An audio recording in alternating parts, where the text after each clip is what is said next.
দোস্ত, ডক্টর ইউনূসের অন্তর্বর্তীকালীন সরকার কোনো সমালোচনায় বিরক্ত হয় না, বরং সমালোচনার জন্য আমন্ত্রণ জানায়।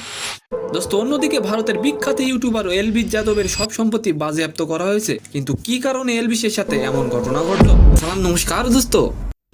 প্রধান উপদেষ্টা ডক্টর মোহাম্মদ ইউনূস বলেছেন, বর্তমান সরকার দেশে মানবাধিকার এবং বাকস্বাধীনতা সমুন্নত রাখতে প্রতিশ্রুতিবদ্ধ। 25শে সেপ্টেম্বর নিউ ইয়র্কে মানবাধিকার কর্মকর্তাদের সাথে বৈঠক করেন তিনি। এই বৈঠকে তিনি বলেন তার সরকার কোনো সমালোচনায় বিরক্ত হয় না, বরং সমালোচনার জন্য আমন্ত্রণ জানায়। কারণ মানুষ সমালোচনা করলে আমরা আমাদের ভুলটা বুঝতে পারবো। আচ্ছা দোস্ত, আপনি ইউনূস সরকারকে কতদিন ক্ষমতায় দেখতে চান? অবশ্যই কমেন্ট করে যাবেন। দোস্ত, এই বৈঠকে প্রধান উপদেষ্টা জুলাই আগস্টে জনতার বিপ্লব এবং গত 15 বছরের বেশি সময় ধরে হাসিনা সরকারের শাসন আমলে চলা নিঃসঙ্গতা এবং মানবাধিকার লঙ্ঘনের বিচার করা নিয়ে আলোচনা করা হয়। দোস্ত, অন্যদিকে বেআইনিভাবে বন্যপ্রাণী ব্যবহারের অপরাধে এলভিস যাদবের সব সম্পত্তি বাজেয়াপ্ত করা হয়েছে।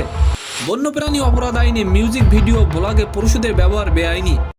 আর এলভিস যাদব এই আইন অমান্য করায় তার 52,49,000 টাকা সম্পত্তি বাজেয়াপ্ত করা হয়েছে। এই সম্পত্তির মধ্যে উত্তরপ্রদেশের 4 যোগ্য জমি ও ব্যাংক অ্যাকাউন্ট ছিল।